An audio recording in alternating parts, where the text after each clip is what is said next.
5 देवता बताए और 5 तन्मात्रा। पृथ्वी तत्व मिट्टी का ढेला है, उससे सूक्ष्म है जल तक। जल को मिट्टी पर डालिए बिखर जाएगा ना। जल के देवता कौन है? विष्णु जी, क्षीर सागर में रहते हैं भगवान विष्णु। और उससे सूक्ष्म है अग्नि, अग्नि यानी शक्ति।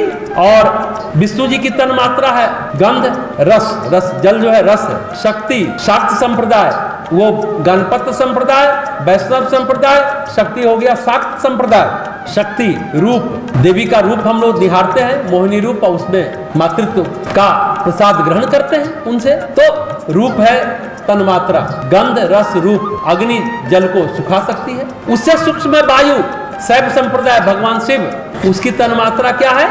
गंध रस रूप और स्पर्श। एक बात जान लीजिए, हवा को निकाल दिया जाए, आप एक दूसरे से टकरा के चलेंगे, स्पर्श का एहसास नहीं होगा। अंतरिक्ष में जब यान में सब अंतरिक्ष यात्री रहते, देखिए एक दूसरे से टकराते रहते, लेकिन उनको कोई फीलिंग नहीं है, कोई अनुभूति नहीं होती छूने का। हवा है, स्पर्श भगवान शिव है। और चौथे देव हैं आकाश तत्व प्रतीक के रूप में भगवान सूर्य है, सौर संप्रदाय, उसका है ध्वनि। गंध रस रूप स्पर्श और ध्वनि, ये 5 तन्मात्रा है। ये 5 में से एक चीज हट जाए तो हमारा जीवन नहीं है। क्यों वैष्णव वाले शैव को नीचा दिखाते हैं, शाक्त वाले सौर संप्रदाय को गलियाते हैं? क्या है ये सब निरर्थक बातें हैं। पंच तत्व है, पंच तत्व का रहना जरूरी, नहीं तो हमारा जीवन ही नहीं रहेगा। अग्नि निकाल दे, जल निकाल दे, वायु निकाल दे, क्या बचेगा? आकाश तत्व है ना, ईथर, शून्यता, ईथर बोलते हैं उसको। तो खैर हम लोग बात कर रहे थे, गोस्वामी जी कह रहे हैं कि रामराज में किसी का किसी से झगड़ा नहीं है, ऐसा है रामराज। गांधी जी ने भी भारत के आजाद होने पर रामराज की स्थापना की कल्पना की थी, वो करना चाहते थे।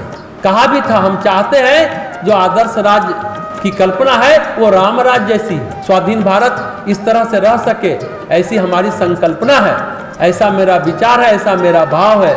लेकिन कल हमने बताया था, कैसे बोले कि हमारी साधना में कहीं कमी रह गई। करपात्री जी का नाम आपने सुना होगा, उनकी भी साधना जबरदस्त थी। वो हाथ में लेकर के ही खाते थे, कर यानी हाथ को ही अपना पात्र बनाए हुए थे, बर्तन, थाली में नहीं खाते थे। हाथ में जितना आ गया उतना ही खाते थे, और दिन में एक बार एक हाथ में लिया, एक हाथ से खाया। हाथ ही उनका पात्र था, इसलिए करपात्री उनका नाम था। उन्होंने भी एक परिषद बनाया था, राम समूह बनाया था, पार्टी बनाई थी, कहिए नाम था रामराज्य परिषद। उस समय ये पार्टी बनाई थी करपात्री जी ने, रामराज परिषद। भरत जी की तपस्या इसी रामराज को प्रतिष्ठित करने के लिए थी। उनका मन मलिन नहीं है, उत्साह है, रामराज होगा, धर्म का दल बढ़ेगा, सद्गुण बढ़ेगा। सिर्फ भारत में नहीं, पूरी अयोध्या में ऑलरेडी बढ़ रहा है। सामूहिक श्रेय भरत जी के नेतृत्व में हो रहा है, सामूहिक श्रम कहिए, और सामूहिकता को श्रेय मिल रहा, अकेले भरत जी श्रेय नहीं ले रहे। सामूहिक श्रम भरत जी के नेतृत्व में हो रहा है। पूरी अयोध्या तप करी, हमने बताया था कि 14 साल अयोध्या में भी किसी को बच्चा नहीं हुआ, संतान नहीं हुई थी। ऐसा तप का प्रताप था भरत का। भरत जी मन से प्रसन्न हैं, देह दुबला जरूर हो रहा, कृष्ण व्रत में संलग्न है, मुख की छवि, मुख की आभा मलिन नहीं हो रही। ऐसे आरंभ हुई भरत की तपस्या।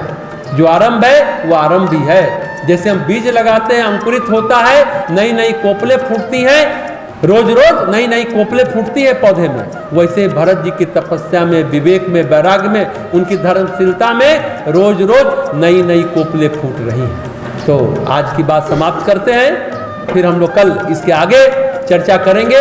भरत जी की तपस्या का आरंभ हो चुका, अब आगे की चर्चा हम लोग कल करेंगे।